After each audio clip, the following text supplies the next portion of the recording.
که چېرته ما خپل وخت نه وای ضایع کړی نو زه به اوس کامیاب شوی وم. If I hadn't wasted my time,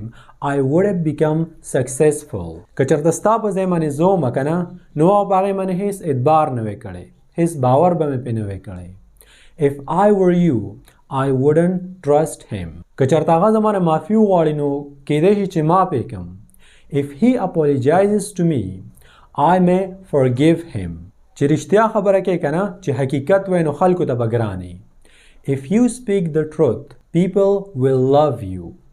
دې ته ویل کېږي conditional sentences. یعنی که چېرته تاسو غواړئ چې تاسو په انګلیش کې داسې خبرې وکړئ نو بیا د دې لپاره به تاسو زده کوئ conditional sentences. خو دا conditional sentences به تاسو ته څوک ښیي او تاسو به په کوم ځای کې زده کوئ. تاسو به انشاءالله نن په دې ویډیو کې په دې درس کې څلور واړه conditional sentences 0 1 2 3 دا ټول به ډېر په اسانه زده کوئ. او د دې ویډیو ریکویسټ موږ ته دغه کس کړی دا کم کس چې تاسو په سکرین باندې ښکاري تاسو یې کمنټ کتلی شئ. نوم خو یې نه دی لیکلی، پته نشته چې څه نوم یې دی. خو که چېرته تاسو هم غواړئ چې موږ د ستاسو د خوښې په یو ټاپک باندې ویډیو جوړه کړو نو بیا به کمنټ سیکشن کې تاسو موږ ته ووایئ او موږ به انشاءالله کوشش کوو چې تاسو کوم ټاپک غواړئ د هغې مطابق موږ زموږ راتلونکي ویډیو جوړه کړو ځکه چې دا ستاسو خپل چینل دی. بس اوس راځئ چې دا کنډیشنل سنټنسز زده کړو چې دا څه ته وایي. موږ سره په انګلیش کې څلور قسمه کنډیشنل سنټنسز دي. څو قسمه؟ څلور قسمه کنډیشنل جملې دي موږ سره.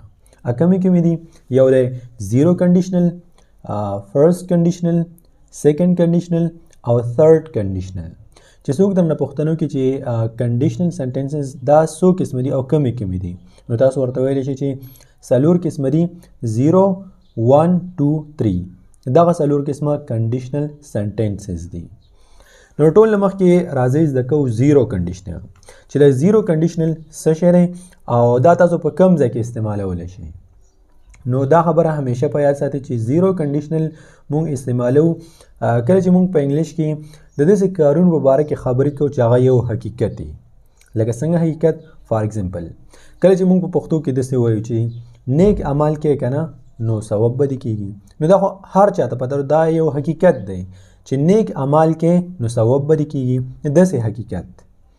چې ورزش کې که نه نو دماغ به دې فرش وي نو دا یو حقیقت دی که نه چې ته ورزش وکړي ستا دماغ به اتومیټک دا به فرش وي. داسې حقیقت چې خواري کې نو امتحان به پاس کړي دا خو هر چا ته پته ده. داسې حقیقت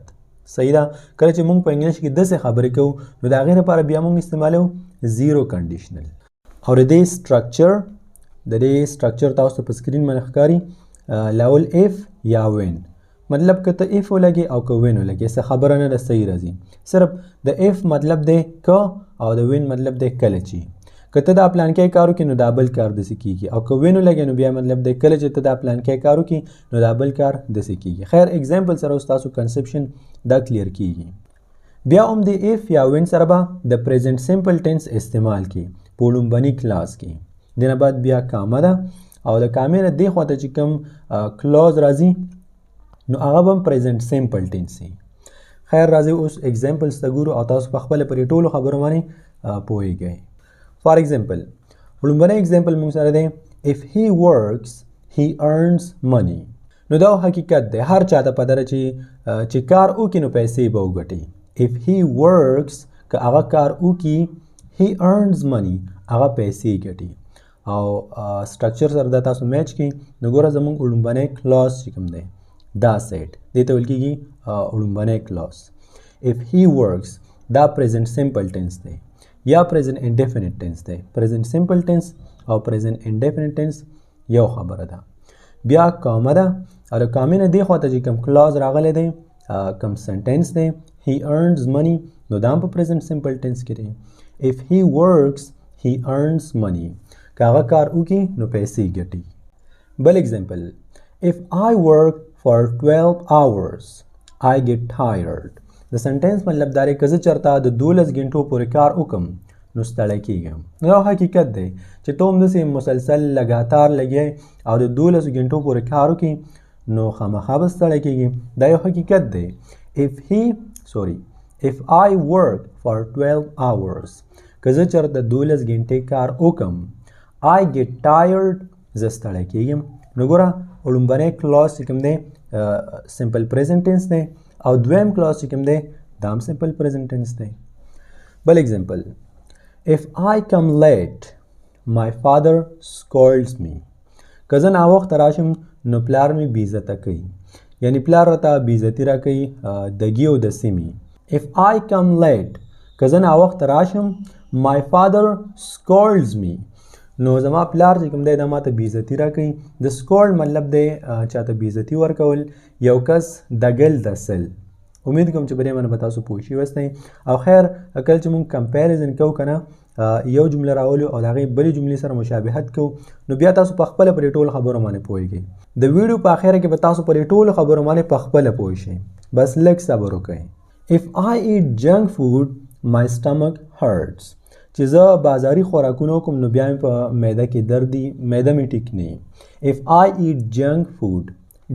مطلب دا په بازارونو کې چې کوم خوراکونه خرڅېږي. ما تاسو ته په نورو درسونو کې هم ویلي جنک فوډ، چپس، سوپ، مطلب په بازار کې چې کوم خوراک مې دې ته وایي جنک فوډ. او د دې سنټینس مطلب دا دی کله چې زه بازاري خوراکونه وکړم که نه my stomach hurts نو زما په معده باندې درد کیږي. دا حقیقت دی او که نه دی؟ زیات خلکو ته دغه مسلې او که چاته نه یو داسې خوراکونه کوي نو هغوی ته هم دا مسله راځي. نو ګوره وړومبنی کلاس سمپل پریزنټ ټینس او دویم کلاس دا هم سمپل پریزنټ ټینس دی. لاست ایگزامپل of the zero conditional. if you invite him he comes here.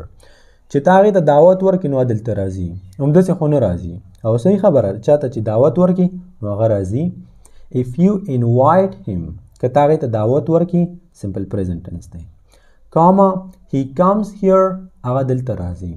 نو زیرو کنډیشنل مونږ کله استعمالو؟ زیرو کنډیشنل مونږ حال استعمالو کله چې مونږ په انګلیش کې د داسې کارونو په باره کې خبرې کوو چې هغه حقیقت وي. څنګه حقیقت؟ کله چې مونږ داسې وایو چې که دا پلانکی کار وشي نو دا بل کار هم داسې کیږي. اوس د دې زیرو کنډیشنل او د فرست کنډیشنل کمپیریزن چې مونږ کوم مشابهت اوس تاسو په خپله پوهیږئ. نو اوس راځئ چې زده کړو فرست کنډیشنل. په دویم نمبر باندې مونږ سره دی فرست کنډیشنل. اوس دا فرست کنډیشنل دا مونږ په کوم ځای کې استعمالو؟ فرست کنډیشنل مونږ هله استعمالو کله چې مونږ په انګلیش کې د داسې کارونو په باره کې خبرې کوو چې هغه په فیوچر کې په راتلونکي وخت کې د هغې چانس وي چې وشي. لکه څنګه کله چې مونږ په انګلیش کې داسې خبرې کوو که زه دا پلانکی کار وکړم نو دا بل کار به هم ورسره داسې وشي، یعنې داسې به ورسره وشي په فیوچر کې. دا اوس که ګنټه وروسته وي، که سبا کې وي، که بله ورځ کې یو لس کاله وروسته دی ولې نه. یا کله چې مونږ داسې خبرې کوو چې که زه دا کار وکړم نو کیدای شي چې دا بل کار هم ورسره وشي. یعنې سټرکچر او سټرکچر نه بعد چې کوم دی بیا اگزامپلز ته ګورو او تاسو په دې باندې په خپله پوهیږئ. نو په سټرکچر کې لاول به مونږ لګو اف، بیا اف سره پریزنټ سمپل ټینس او بیا کامره او بیا سمپل فیوچر ټینس. دې نه مخکې چې مونږ زیرو کنډیشنل زده کړل نو د هغې سټرکچر څه داسې و. مونږ اف لګو پریزنټ سمپل ټینس د هغې وړومبنی کلاس چې کوم دی که نه دا هم پریزنټ سمپل ټینس او دویم کلاس دا هم پریزنټ سمپل ټینس. خو دلته په فرست کنډیشنل کې د دې وړومبنی کلاس چې کوم دی زه به راته داسې ویم چې دا وړومبنی جمله دا په پریزنټ سمپل ټینس کې ده، خو د دې دا دویم کلاس چې دی که نه دویمه جمله دا په سمپل فیوچر ټینس کې ده. اگزامپل ته ګورو. فار ایگزامپل if you eat this you will regret. مطلب یې دا دی که ته دا خوراک وکړې که نه دا پلانکی څیز وخورې نو خپه به یې پې، پښیمانه به یې پې. if you eat this ګوره دا سمپل پریزنټ ټینس دی وړومبنی کلاس. بیا دلته کامه ده او دویم کلاس چې کوم دی you will regret. د regret مطلب دی چې ته به پښیمانه ته به بیا وروسته خپه یې. if you eat this که دا دې اوس وخوړو نو you will regret نو ته به پښیمانه ته به په دې باندې خپه یې. نو ګوره you will چې کوم دی دا کوم یو ټینس دی سمپل فیوچر ټینس دی. دویم اگزامپل د ګورو. if he invites me I will go there. مطلب یې سره که هغه ما ته دعوت راکړي نو زه به ورشم، داسې د ځان نه خو نشم ورتلی. if he invites me که هغه ما ته دعوت راکړي ګوره سمپل پریزنټ ټینس کاما I will go there زه به هلته ورشم. صحیح ده I will go there سمپل فیوچر ټینس دی. بل اگزامپل if you go there you will meet him. if you go there که ته هلته لاړ شي نو ته به هغه سره میلاو شي. if you go there سمپل پریزنټ ټینس بیا کاما مطلب یې دا دی که ته هلته لاړ شي. you will meet him ته به هغه سره میلاو شي نو دا کار په فیوچر کې کیږي که نه په راتلونکي وخت کې مطلب که ته اوس لاړ شي نو مازدیګر به ورسره میلاو شي که ته مازدیګر لاړ شي نو ماسخوتن به ورسره میلاو شي خو دا کار چې کوم دی دا په فیوچر کې په راتلونکي وخت کې کیږي you will meet him بل اگزامپل if Asad apologizes to him he may forgive him مطلب یې دی که چېرته اسد ورشي د هغه نه معافي وغواړي بخښنه وغواړي نو کیدی شي چې هغه یې معاف کړي if Asad apologizes to him که چېرته اسد د هغه نه معافي وغواړي بخښنه وغواړي دا سمپل پریزنټ ټینس دی او اپولوجایز مطلب دی د چا نه معافي یا بخښنه غوښتل بیا کامه ده he may forgive him ګوره he may forgive him د ویل په ځای باندې تاسو may هم استعمالولی شئ might هم استعمالولی شئ یعنی ماډل ورب هم استعمالولی شئ د may او د might مطلب دی کیدی شي که چېرته دلته موږ ویل استعمال کړو نو مطلب دی چې هغه به یې معاف کړي خو دلته موږ ماډل ورب may استعمال کړو نو د may مطلب دی کیدی شي او د دې سنټینس مطلب دا شو چې کیدی شي هغه یې معاف کړي possibility شته یعنی چانس شته if he apologizes to him if Asad apologizes to him he may forgive him که چېرته اسد ته معافي وغواړي نو کیدی شي هغه یې معاف کړي if you ask your father he may love you که ته چېرته د والد صاحب نه د پلار نه پوښتنه وکړي نو کیدی شي چې تا ته اجازه درکړي if you ask your father که ته چېرته د پلار نه پوښتنه وکړي simple present tense he may love you نو کیدی شي چې هغه تا ته اجازت درکړي د may مطلب دی کیدی شي نو د ویل په ځای باندې تاسو may هم استعمالولی شئ might هم استعمالولی شئ if Ali works hard he will pass the exam که چېرته علي خواري وکړي محنت وکړي نو امتحان به پاس کړي if Ali works hard که چېرته علي محنت وکړي بیا کاما دا سمپل پریزنټ ټینس دی he will pass the exam او به exam امتحان به پاس کړي امید کوم چې په دې باندې خو به تاسو پوه شوي یاستئ اوس چې موږ تاسو ته کوم کمپیریزن کوو د دې دواړو په درمیان کې څه ډیفرنس دی څه فرق دی ورکې دا چې راته اوس موږ ښایو که نه انشاءالله دې سره به ستاسو دماغ ذهن دا به نور هم کولی شي نو اوس موږ زیرو کنډیشنل او فرست کنډیشنل دا ګورو چې په دې دواړو کې فرق څه دی فار ایگزامپل if he works he earns money دا لومبنی ایگزامپل موږ وکتو مطلب یې دا دی که هغه کار وکړي نو پیسې ګټي دا زیرو کنډیشنل دی ولې ځکه چې د دې لومبنی کلاز او دویم کلاز دا دواړه په سمپل پریزنټ ټینس کې دي او مطلب یې دا دی که هغه کار وکړي نو پیسې ګټي دویم ایگزامپل if he works he will earn money اوس دا فرست کنډیشنل دی ولې ځکه چې د دې دا لومبنی کلاز دا په سمپل پریزنټ ټینس کې دی او دویم کلاز دا په سمپل فیوچر ټینس کې دی او مطلب یې سره که هغه کار وکړي نو پیسې به وګټي د لومبني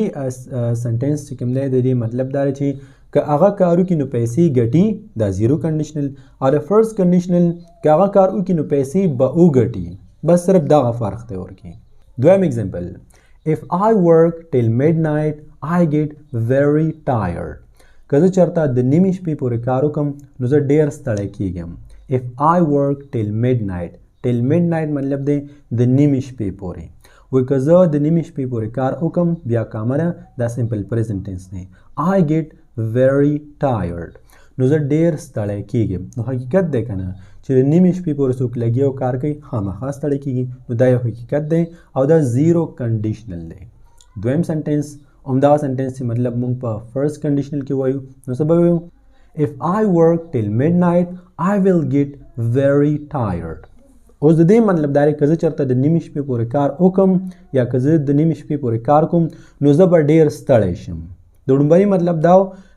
چې که زه د نیمې شپې پورې کار وکړم نو زه ستړی کېږم خو د دې مطلب دا دی که زه د نیمې شپې پورې کار وکړم نو زه به ستړی شم پوه شوې په ډفرنس باندې په فرق باندې چې په دې دواړو کې فرق څه دی بل ایگزامپل ته مو ګورئ if you go there police arrest you که تا هلته لاړ شي نو پولیس ته ګیرئ if you go there که ته هلته لاړ شي که ته هلته ځې دا سمپل پریزنټ ټینس دی پولیس catch you پولیس arrest you نو مطلب دا چې پولیس ته ګیرئ ګرفتاری دي نو صحیح خبره ده داسې یو کس چې هغې پسې پولیس ګرځي او هغه د پولیسو ځای ته ورشي نو خامخا پولیس ګیري نو دا یو حقیقت دی که نه او دا زیرو کنډیشنل دی ځکه د دې لپاره موږ زیرو کنډیشنل استعمال کړی دی خو ګوره اوس همدغه خبره که موږ چېرته په فرست کنډیشنل کې کوو نو دې مینینګ کې لږ شانې ډفرنس دا ورکې راځي if you go there police will catch you if you go there police will arrest you نو سه مطلب شو مطلب دا شو کتال تلار شي نو پولیس بدگیر کی دوړمبني مطلب دار کتال تلار شي نو پولیس دگیری او دویم مطلب دار کتال تلار شي نو پولیس بدگیر کی بس عمده فرق دی ورکه نور ورکه څه فرق نشته او زه امید کوم چې بری باندې به تاسو پوه شوئ یاست اوس یو بل اگزامپل ته وګورئ نورم په ښه پوهیږئ if you go there police may arrest you د دې مطلب اوس دا شو که ته چرته هلته لاړ شي نو کیدای شي پولیس ته ګیر کړي if you go there که ته چرته هلته لاړ شي police may arrest you نو کیدای شي پولیس ته ګیر کړي نو ګوره سوچ کوئ تاسو د کوم سنټنس ضرورت دی کوم رقم ته خبره کول غواړئ او د هغې مطابق چې کوم دی دغه سټرکچر استعمالوئ اوسه پورې تاسو زیرو کنډیشنل زده کړل فرست کنډیشنل اوس موږ زده کوو د دې دریم قسم هغه دی سیکنډ کنډیشنل سیکنډ کنډیشنل څه ته وایي او دا په کوم ځای کې استعمالیږي سیکنډ کنډیشنل موږ هله استعمالو کله چې موږ په انګلیش کې د داسې کارونو په باره کې خبرې کوو که نه چې هغه فرضي لکه څنګه فرضي لکه کله چې موږ داسې خبرې کوو که چېرته دا پلانکی کار شوی و که نه دا پلانکی کار داسې شوی و په تیر شوي وخت کې په پاست کې نو دا بل کار به هم داسې شوی و یا دا بل کار به ما داسې کړی و کله چې موږ په انګلیش کې داسې خبرې کوو دې لپاره بیا موږ استعمالوو زیرو کنډیشن خیر اگزامپل سره کمپیریزن سره تاسو په خپله پوهیږئ د دې سټرکچر داسې دی if سره چې کوم دی بیا پاست سمپل ټینس او بیا کاما بیا به یا ورډ لګې یا کوډ د ورډ مطلب دی کړی وی او د کوډ مطلب دی کولی شو خیر اوس په خپله تاسو پوهیږئ اگزامپل ته وګورئ if I lived in Saudi I would perform Hajj مطلب دا دی که زه چېرته په سعودي کې اوسېدلی که نه که زه چېرته په سعودي عرب کې وی ما به حج ادا کړی وی ما به حج کړی وی if I lived in Saudi د دې سنټنس مطلب دا دی دا پاست سمپل ټینس دی که زه چېرته په سعودي عرب کې وی I would perform Hajj نو ما به حج ادا کړی وی ما به حج کړی وی که زه چېرته د ورډ په ځای باندې کوډ ویم I could perform Hajj نو مطلب دا دی چې بیا ما حج کولی شو که زه چېرته په سعودي عرب کې وی نو ما حج کولی شو خو چې ورډ ورکړی نو مطلب دا چې ما به کړی وی خو کاش بس زه به سعودي عرب کې نه یم نو ځکه مې حج ونه کړو دلته دا خبره په یاد ساتئ چې که دلته ورډ راشي که کوډ راشي دې نه بعد چې کوم د ورب فارم راځي هغه به فرست فارم وي دویم اگزامپل if I were rich I would help the poor که زه چېرته مالداره وی که نه نو ما به غریبانانو سره مدد کړی وی مرسته به مې کړی وی if I were rich دا past tense دی او ګوره د I نه بعد په ټینسز کې موږ تاسو ته ویلو چې څه استعمالیږي د I نه بعد was استعمالیږي خو دلته ور استعمال شوی دی نو دا صحیح دی په کنډیشنل سنټنسز کې د I نه بعد ور استعمالیږي was نه استعمالیږي یعنی په کنډیشنل سنټنسز کې was د سره استعمالیږي نه بس همدغه ور استعمالیږي if I were rich که زه چېرته مالداره وی که نه بیا کاما دا پاست سمپل ټینس دی دا کلاز past simple tense دی I would help the poor ما به غریبانانو سره مرسته کړې وي غریبانانو سره به مدد کړې وي په دې ګرانۍ کې که زه ویم I could help the poor نو مطلب دی چې ما غریبانانو سره مرسته کولی شوه اوس دلته چانس شته څه پته لګي زه مالداره شم او د غریبانانو سره مدد وکړم نو داسې هم کیدلی شي third example if I were in the USA I would earn dollars که زه چېرته په USA کې وی په امریکا کې نو ما به ډالر ګټلی وی if I were in the USA که زه چېرته په USA کې وم که نه بیا کاما past simple tense دی I would earn dollars نو ما به ډالر ګټلی وی یا I could earn dollars نو ما ډالر ګټلی شو نو څه پته لګي دا سنټنسز چې کوم دي دا حقیقت کیدلی هم شي چانس شته پوسیبلیټیز شته ځکه څه پته لګي زه USA ته لاړ شم اول د زه ډالر وګټم صحیح ده په دغه سنټنسز کې په سیکنډ کنډیشنل کې یعنی چانسي چې دا خبره رښتیا شي او په دې خبرو باندې به تاسو کله چې موږ تھرډ کنډیشنل زده کوو که نه بیا تاسو په خپله پته ولګي چې زه درته ویلی ویم چې په دې کې چانس شته کیدای شي دا خبره حقیقت شي if I were you I wouldn't do that که ستا په ځای زه وی که نه نو ما به دا کار نه وی کړی if I were you که زه ستا په ځای وی past simple tense دی کاما I wouldn't do that ما به دا پلان کې کار نه وکړی if I were you که زه چېرته ستا په ځای وی دا بل اگزامپل دی بیا کاما I would give him ما به ورکړی وی پیسې به مې ورکړی وی if I were you I would give him که زه ستا په ځای وای نو ما به هغه ته پیسې ورکړې وې که اوس پیسې او که هر څه last example if I were you I wouldn't trust him که ستا په ځای زه وم که نه ما په هغه باندې اعتبار نه کړی if I were you I wouldn't trust him نو دغه سیکنډ کنډیشنل دی زه امید کوم چې په سیکنډ کنډیشنل باندې هم تاسو پوه شوي یاست که ستاسو په ذهن کې معمولي سوال وي څه پوښتنه وي نو اوس چې موږ دا تھرډ کنډیشنل زده کړو که نه د دغې سوالونو جوابونه به تاسو په خپله میلاو شي او ستاسو ذهن به دې سره ډېر ښه کولاو شي ځکه چې د دې په اینډ کې بیا موږ کمپیریزن ډفرنس موږ کوو موږ به دا ویو چې په تھرډ کنډیشنل کې او په سیکنډ کنډیشنل کې په دې کې څه فرق دی څنګه چې موږ زده کړل په زیرو کنډیشنل کې او په فرست کنډیشنل کې نو اوس موږ زده کوو تھرډ کنډیشنل اوس تھرډ کنډیشنل دا موږ په کوم ځای کې استعمالوو نو کله چې موږ په انګلیش کې داسې خبرې کوو چې افسوس کوو چې آی هاي افسوس دی که نه آی هاي که دا پلانکی کار داسې نه وی شوی که نه نو دا بل کار به هم داسې نه و شوی یا که دا پلانکی کار داسې شوی و نو دا بل کار به هم داسې شوی لکه فار ایگزامپل تاسو به د خلکو نه خامخا اورېدلي زیات خلک وایي کاش که سکول ته تللی وی که نه نو اوس به مې سبزي نه خرڅوله که د زړه نه مې سبق ویلی وی که نه او بیماري مې نه وی کړی په سکول کې نو اوس به زه یو ډاکټر وی یا څوک داسې م وایي که زه د دې ملک بادشاه وی که نه نو یو کس به م غریب نه و نو دا داسې خبرې دي چې دا نه حقیقت کیږي نو کله چې موږ په انګلیش کې داسې خبرې کوو داسې افسوس کوو کاش چې دا پلانکی کار داسې شوی وی نو په دې ټایم کې بیا موږ ته ضرورت وي د تھرډ کنډیشنل there is structure there is sentences به تاسو څنګه فهم کوئ if بیا if سره past perfect tense بیا کاما would have یا could have اوس sentences ته ګورئ example sentences ته بیا comparison کوو او تاسو په automatic پرې باندې پوهیږئ example if you had asked me I would have lent you money که تا چېرته مال ویلی وی که نه زما نه دې غوښتی وی نو ما به درته پیسې قرض درکړی وی کاش چې د هغه نه دې پیسې قرض نه وی اخیستی if you had asked me که چېرته ما ته دې ویلی وی یا زما نه دې غوښتلی وی دا مطلب هم راځي که زما نه دې پوښتنه کړې وی بیا کاما او دا کوم ټینس دی دا کلاس past perfect tense دی I would have lent you money نو ما به تا ته پیسې قرض درکړی وی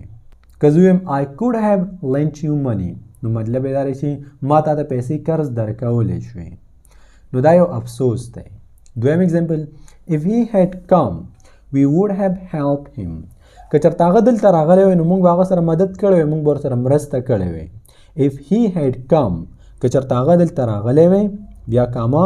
past perfect tense دی we would have helped him نو موږ به هغه سره مدد کړی وی په دې کې څه خبره ده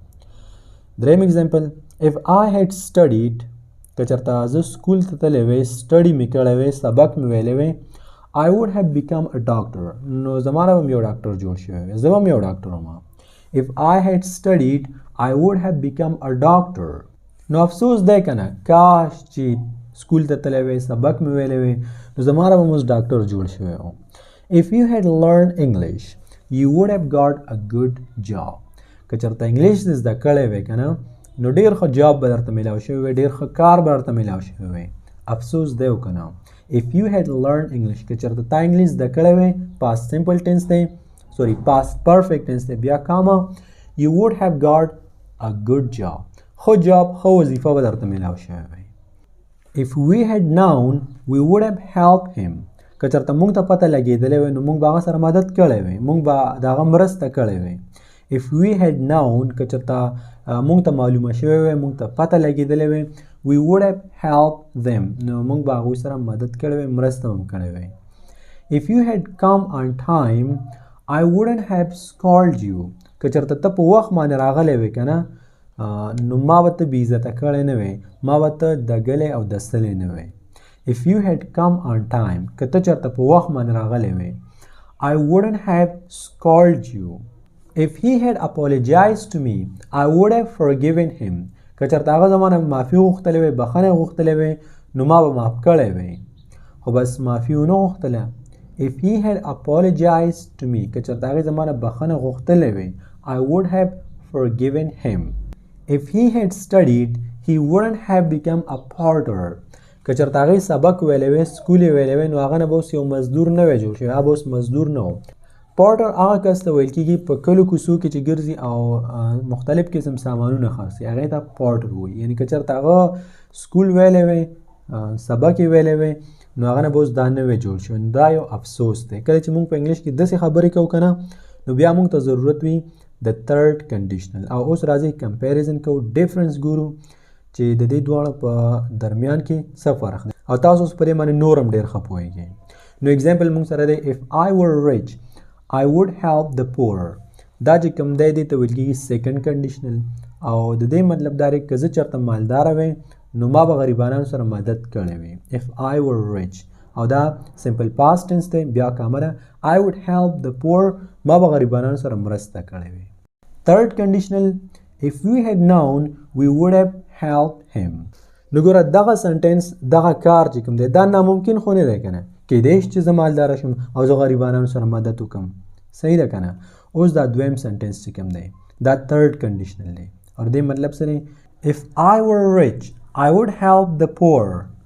که زه چېرته مالداره وی نو ما به غریبانو سره مدد کړی وی مرسته به مې کړې وی. دا سیکنډ کنډیشنل دی. نو ګوره دا خبره چې کوم ده که نه کیدای شي دا حقیقت شي. چانس شته چې دا خبره حقیقت شي یعنې زه مالدار شم او زه غریبانو سره مدد وکړم او د غریبانو مرسته وکړم. اوس تھرډ کنډیشنل چې کوم دی هغه نه حقیقت کېږي هغه بس یو افسوس دی. if we had known we would have helped him. ګوره دا تھرډ کنډیشنل دی. مطلب یې دا دی چې که چېرته موږ ته پته لګېدلی وي که چېرته موږ ته معلومه شوې وي نو موږ به هغه سره مدد کړی وي موږ به د هغه مرسته کړې وي. بس اوس دا خبره تېره شوې ده. صحیح ده. نه موږ ته پته ولګېده او نه موږ د هغه مدد وکړو بس خبره تېره شوه. بل اگزامپل if I were in the USA I would earn dollars. که زه چېرته په USA کې وی په امریکا کې وی نو ما به ډالر ګټلی وی. اوس دا خبره کیدای شي چې حقیقت شي. څه پته لګي زه لاړ شم USA ته او هلته زه ډالر وګټم. چانس شته چې حقیقت شي. خو تھرډ کنډیشنل دا نه حقیقت کېږي بس دا یو افسوس دی. ګوره if you had come on time I wouldn't have scolded you. که ته چېرته په وخت باندې راغلی وی نو ما به ته نه وی بې عزته کړی ما به ته نه وی دګلی. نو دا اوس یو افسوس دی. مطلب دی کاش که ته چېرته په وخت باندې راغلی نو ما به ته نه وی بې عزته کړی نه ته په وخت باندې راغلی او بس ما ته بې عزته کړی. اوس بس دا کار شوی دی. if I lived in Saudi I would perform Hajj. که زه چېرته په سعودي کې وی نو ما به حج کړی وی ما به حج ادا کړی وی. نو دا خبره کیدای شي حقیقت شي. کیدای شي زه سعودي ته لاړ شم او زه حج وکړم د دې څه پته لګي. چانس شته چې دا حقیقت شي. خو تھرډ کنډیشنل if he had studied he wouldn't have become a porter. مطلب دا دی که چېرته هغې سبق ویلی وی نو د هغه نه به اوس دغه مزدور به ته جوړ شوی نه وی. دا اوس نه حقیقت کېږي. نه هغې سبق وی او هغه اوس دا دی یو مزدور دی یو پورټر دی. نو سیکنډ کنډیشنل چې کوم دی په دې کې چانس وي چې دا خبره حقیقت ته په حقیقت باندې بدله شي. خو تھرډ کنډیشنل دا یو افسوس دی. کاش چې دا پلانکی کار داسې شوی کاش چې دا پلانکی کار ما داسې کړی. زه امید کوم چې په دې باندې به تاسو پوه شوي اوسئ او بس همدغه کنډیشنل سنټینسز دی. اوس تاسو کوشش وکړئ چې د زیرو کنډیشنل د فرست کنډیشنل او د تھرډ کنډیشنل د دې یو ایگزامپل چې کوم دی دا لاندې په کمنټ سیکشن کې تاسو ولیکئ نو ستاسو به پریکټس وشي او ما ته به پته ولګي چې تاسو څومره زده کړه وکړه. که تاسو موږ سره امیزون زده کول غواړئ نو بیا به پېښور کې تاسو موږ ایجنسۍ ته هم راتللی شئ. خو که تاسو لرې هستئ په بهر ملک کې هستئ او تاسو ته مشکل په راتللو کې نو بیا زموږ آنلاین کورس تاسو دپاره بیسټ دی. موږ سره دوه قسم آنلاین کورس دی. یو کورس داسې دی چې په هغه کې به موږ تاسو ته فیس ټو فیس مخ په مخ د ویډیو کال په ذریعې باندې کلاس ولو او د امیزون ټریننګ به درته سټپ بای سټپ درکوو. خو هغې ته به تاسو د شپې په 9 بجې یا په 8 بجې باندې ځان فارغوئ. نو که تاسو دې ټیم ته فارغ ناستئ ستاسو په ټایمینګ کې مسلې اکثر له موږ سره داسې خلک چې هغوی په بهر ملک کې چې دلته شپې هلته ورځې موږ چې دلته کلاس هلو نو هغوی هلته کارونه کوي. نو بیا ستاسو دپاره دا دویم آپشن دا ستاسو دپاره بیسټ دی. دا دویم نمبر داسې کورس دی چې دا پری ریکارډډ ویډیوز دي. یعنې موږ آلریډي دغه کورس تیار کړی دی A to Z. په دې کې موږ هر څه ایکسپلین کړي دي. نو موږ به تاسو ته دا در سینډ کوو دغه کمپلیټ کورس به در سینډ کوو. په دې کې کمال دا دی چې کله هم تاسو فارغ هستئ کله هم تاسو سره ټیمي کې هغه که شپې که ورځې او کله هم ستاسو خوښ وي نو تاسو دغه کورس کتلی شئ دا اکسس کولی شئ. بلکې تاسو ورته د ورځې نیمه ګنټه ورکوئ که 2 ګنټې ورکوئ او که 15 ګنټې ورکوئ ستاسو خپل لاس کې کار به وي. نو دغه کورس چې تاسو ګورئ او تاسو په ذهن کې څه قسم سوال راځي څه قسم پوښتنه راځي نو تاسو سره به خپل د واتس اپ یو ګروپ وي په دغه ګروپ کې به تاسو زموږ نه پوښتنې کوئ او د دې ګروپ دپاره موږ پروفیشنل ویز هایر کړي هغه خلک چې هغوی په امیزون کې ایکسپرټ دي او په خپله په امیزون کې کار کوي هغوی به په همدغه ټیم باندې تاسو ته جواب درکوي او ستاسو د مسلې حل به راوباسي درته په دې کورس کې ټول نه ښه خبره ده چې دغه د واتس اپ ګروپ دغه سپورټ دا به انشاءالله تاسو سره لایف ټایمي تر همیشه پورې به دغه ګروپ تاسو سره وي که ستاسو کورس کمپلیټ هم شي او دا کورس چې کوم دی دا به هم تاسو سره لایف ټایم پورې دی د دې به هیڅ ایکسپایري ډیټ نه وي او دغه کورس سره به تاسو ته د 100 سپلایرز یعنی د 100 اتھنټیک سپلایرز فری لیست به تاسو ته ملاویږي ایز ا ګیفټ په امیزون کې ټول نه مشکل کار او هغه کار چې هغه ټول نه ډیر ټیم اخلي هغه دغه سپلایرز دي او دا به انشاءالله موږ تاسو ته 100 سپلایرز دا موږ تاسو ته فری درکو ایز ا ګیفټ که چېرته تاسو دغه سپلایرز سره کانټیکټ وکړئ او خبره ورسره وکړئ نو دا اتھنټیک سپلایرز دي دوی به تاسو ته انشاءالله اپروول درکوي یعنی اجازت به درکوي او تاسو دوی سره په اسانه باندې اکاونټ کولاولی شئ الحمدلله دا هغه کورسونه دي موږ سره چې چام کړي دي نو ډیره ښه نتیجه یې لاسته راوړې ده دا هغه کورسونه دي چې په بل ځای کې تاسو ته په $300 باندې او په 450,000 روپۍ باندې میلاویږي خو موږ ته پته ده چې د زیاتو خلکو دې ته وس نه وي زیات خلک دغه کورس کول غواړي خو د هغوی ته وس نه وي نو په دې وجه باندې موږ په دې کې لږ نه ډېر زیاته ګزاره کړې ده ډېر غټ ډسکاونټ هم ورکې کړی دی د دې موږ یو داسې فیس مقرر کړی چې هغه د هر چا په وس کې دی د دغه کمپلیټ مکمل کورس فیس دا صرف 10,000 پاکستانی روپۍ دی او د دې کورس دغه فیس موږ ولې 10,000 کې اغوستو موږ ولې دغه خلکو ته فری نه ورکوو ځکه په دې کې صرف زه ځان له انوالف نه یم په دې کې صرف ځان له زه نه یم د دې په شا باندې د دې په بیک باندې یو پوره ټیم لګیا دی یو سیسټم روان دی زموږ چې څه په وس کې الحمدلله موږ خلکو سره کړیم دی موږ به بیا هم خلکو سره کوو خو داسې هر یو څیز چې فری شي نو بیا جون کول دا ډېر مشکل دی او د دې پیډ کورس په باره کې موږ تاسو ته نه ویل خو د دې ویلو مطلب او مقصد صرف دومره دی چې نن سبا ډېر خلک په غلطه لار باندې روان دي خلک لوټ کړل نن سبا په آنلاین دنیا کې یو ډېر غټ فراډ روان دی نو د دې ټولو خبرو درته موږ ذمہواري اخلو او انشاءالله موږ به تاسو ته هغه مشوره درکوو کوم چې موږ خپل رور ته ورکوو موږ به ستاسو دپاره هغه څه خوښوو کوم چې موږ د خپل ځان دپاره خوښوو نو تاسو سره واتس اپ نمبر په سکرین باندې ښکاري که ستاسو نور څه معلومات پکاري د امیزون په اړه نو تاسو په دغه واتس اپ نمبر باندې رابطه وکړئ